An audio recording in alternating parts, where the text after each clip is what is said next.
photographs, I'm being clown makeup going roll up, roll up. I know what it's like my daughter to follow because I'm sure he's good at it.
I get up.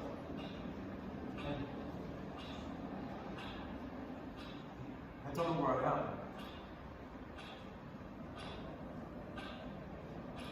Who is she? Where am I? I go to the mirror. Hint. I don't recognize myself. Why can't I recognize myself?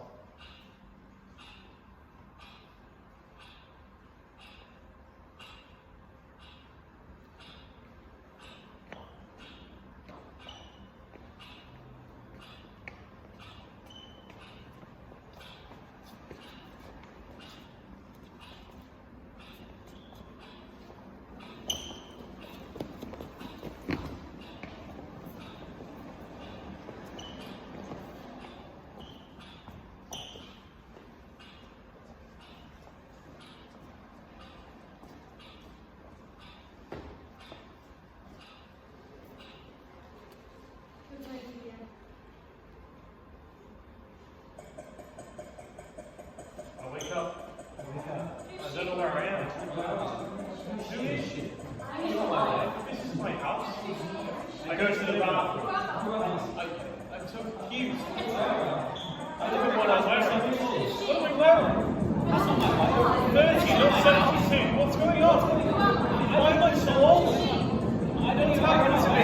Why can't I recognize myself? I'm scared. Who's my wife? Where is my wife? Where am I? I don't understand. What is this place? What's going on? I'm so scared. I don't know where I am. Get up. What's going on? What's going on? I go to the bathroom. I don't even recognize who I am. Who am I? What's going on? I'm scared. This is my house. You got something to do. Why am I horrible?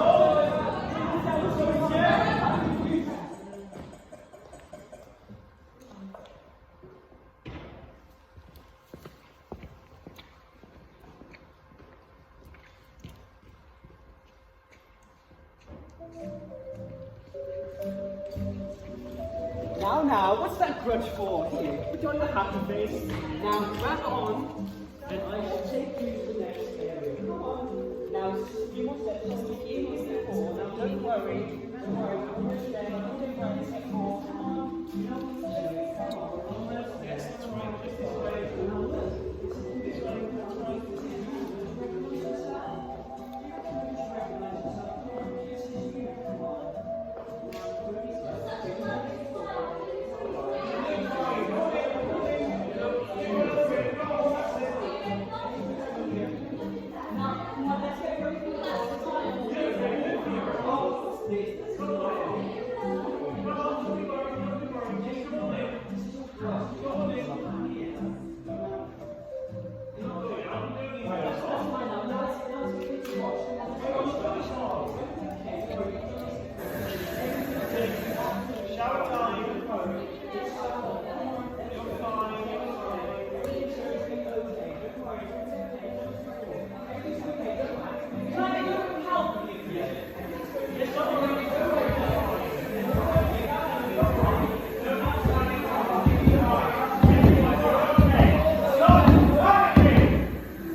noticed this guy on the bike ride, and I see him stop near another bike that was chained up to the signpost. Then the guy looks up at me and my partner and rides off. About 10 minutes or so later, I see the guy riding back down the street, on the street. So I call him over. The guy comes over, and he's got one of those black pouches around his waist. Anyway, I asked him about his location. He didn't have any. I asked him what's in his bag, and he said money. I made him open up the bag, and he's got about 10 different credit cards. Not in his name, and guess what else? 2 bags of cocaine. What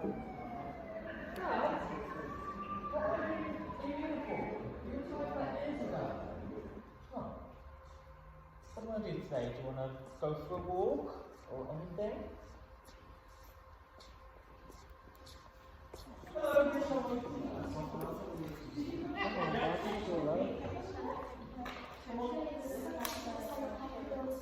Yes, we should help with Bill.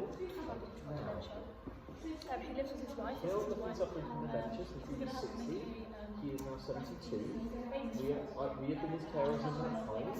It can be hard at times. He's ex-copper, so he likes where things are. And he sometimes thinks some things are in the evidence room, so we can't touch certain Okay, things. so from that, that's as far as we've got. What we're going to do when the lights come on, so we're going to have a spotlight on this room, and Adam, who is the carer, is going to do a monologue, and just say struggles of being a carer, what it might entail being a carer, how he feels caring for Sam, and then it'll be like a spotlight on Fee, who has dementia, and she'll be saying how she feels with dementia, about a little bit about herself, just so everybody gets to know who she is. And then we've got Tanya, who is Kieran, who has dementia's wife, who also is a carer for him, and she's going to say how he's early on in his dementia, but she's noticing it more than he is, and this is how she calms him down, reassures him, and this is what we can do as carers to help him out as well as her. That's really good. That bit where you thought that was really effective.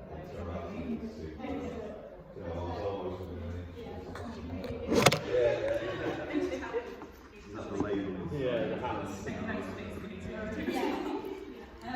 Do you recognise? Yes, I recognise the policeman. Yeah, the story of things like that really stuck with them a bit. Yeah. Good. There was actually a bit of a the personal care thing. A lot of incident reports I used to see written when we were in the care homes was, Elizabeth is sort of like lashed out and hit her and for no reason whatsoever, and then when you did the investigation behind it, what you would find is that Elizabeth was walking down the corridor, didn't see who was behind her, the carers approached her and gone, "Would you like a cup of tea, Lizzie?" And Lizzie's gone. Like that, and all of a sudden you're reading an incident report about this that could have easily been avoided. So that actually made me think, I'll use that in my training, and that made me think of that lot quite a bit when you were doing the personal care. I thought it was really well realised that, Yeah, that would mean, it is familiar. I lost my dad a couple of years ago with dementia, so that particular scenario was really familiar to me about, about them getting up in the morning and being made to do things in a certain order and different things, that sort of, I know that's not the same everywhere, but it's that feeling, and also that whole thing about there's loads of things that people don't realise that happens with dementia that come later on as well, like with the eyesight thing, you can have that tunnel vision stuff, so that whole reaching out and communication things.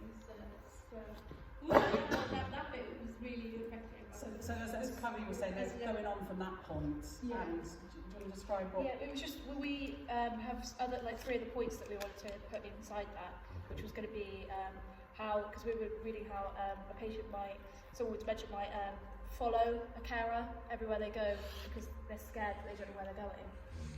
Or that the carer might leave the room and the person with dementia might think where they've gone, like no idea how far they've gone, where they've gone. So we were going to do something made like physical theatrised in the middle and show 3 points of somebody following the carer and then the carer reassuring them, and then even though they've been reassured, they still again forget that they've been reassured and panic again. But because we've got different levels of dementia through how affected they are by it, we're going to show that through these people. And there was a task that you're going to give the audience as carers, as hired carers to do. It's almost like you're sorting out the memories within the person's head on post-it notes. Did you say this when I was up about the chef? So it's like, so for Kieran, he's a chef, and we were going to do, it's like kind of like a puzzle board, and they're going to have post-it notes that say things on like, whisk the eggs, add the salt, all these things to make this recipe that he was famous for when he was younger.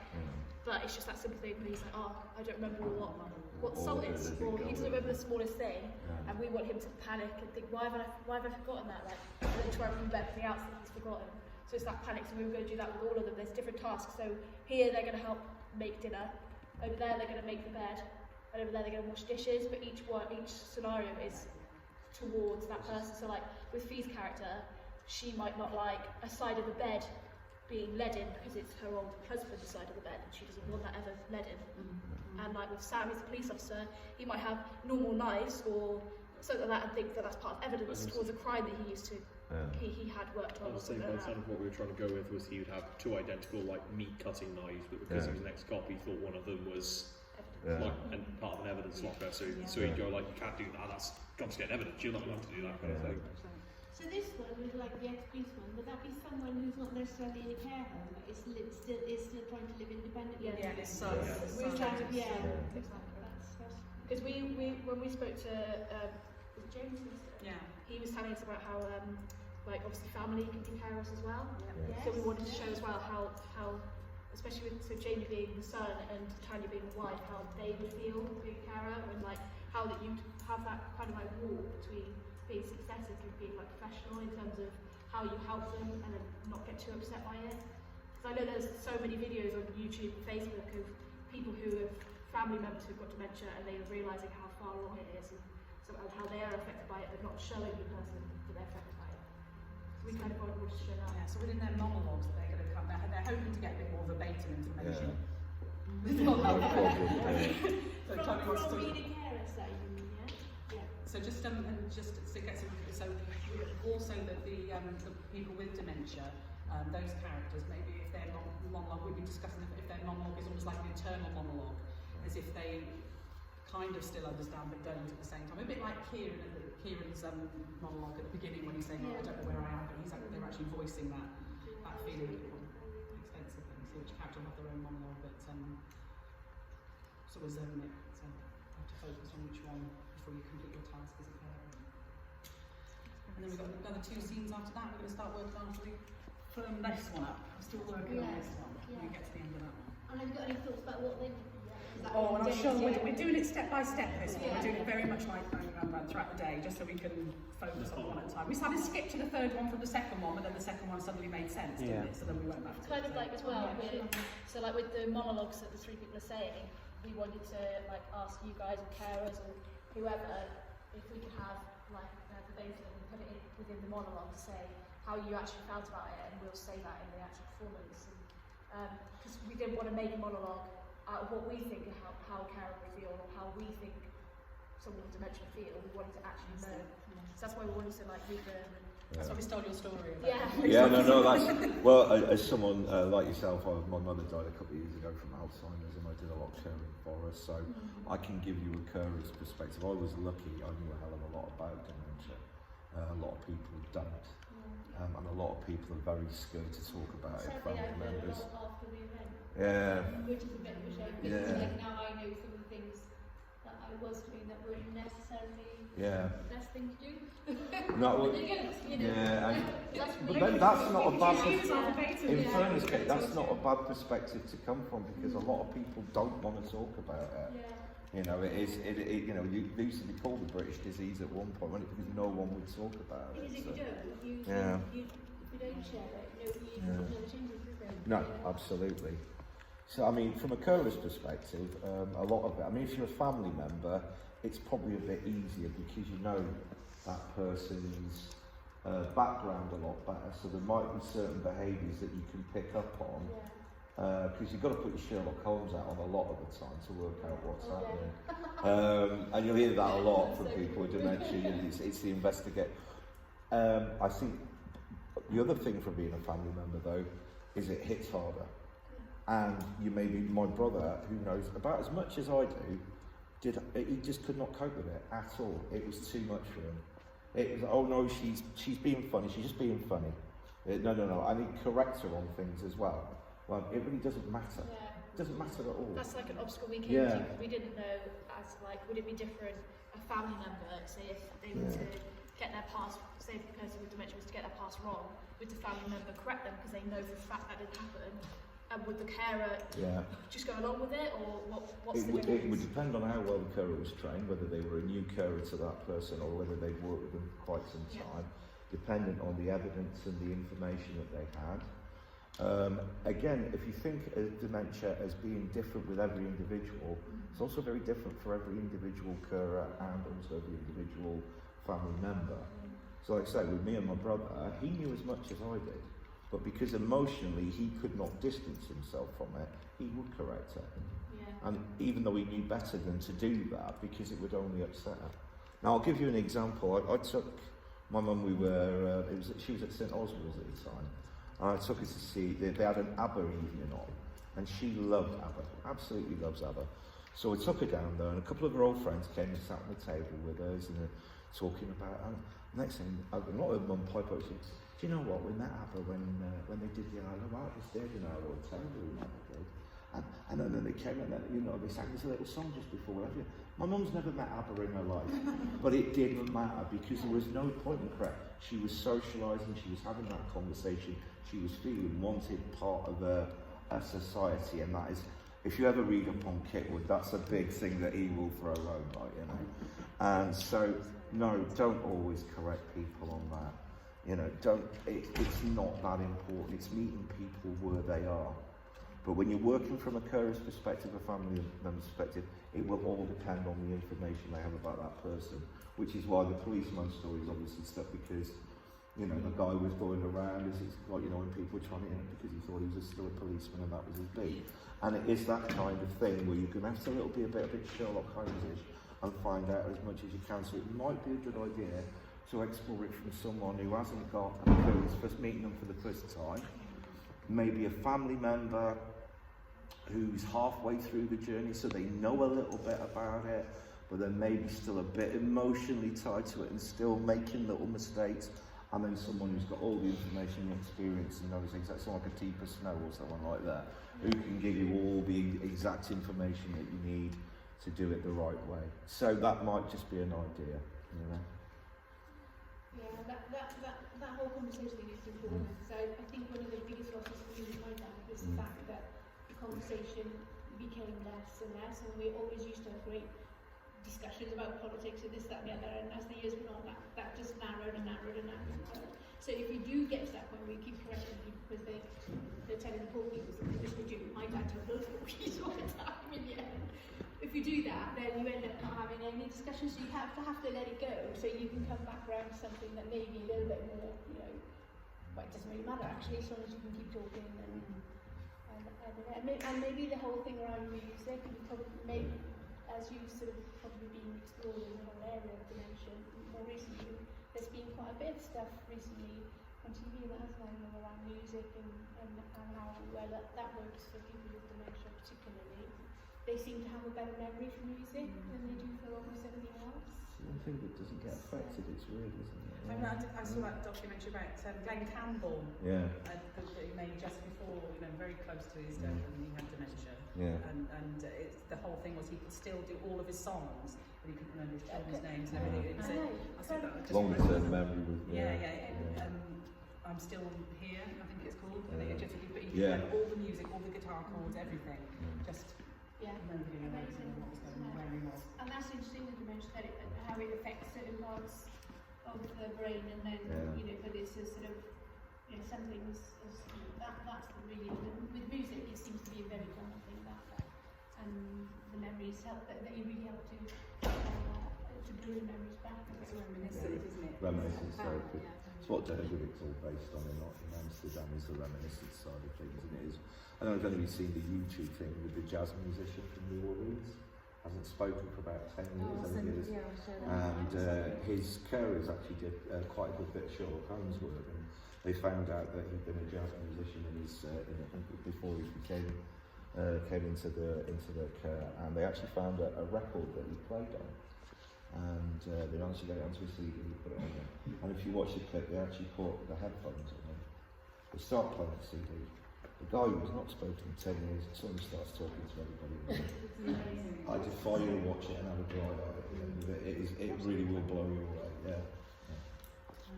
So I think the next two sections we're working on, there was night wandering. Was it night wandering? Walking with a purpose.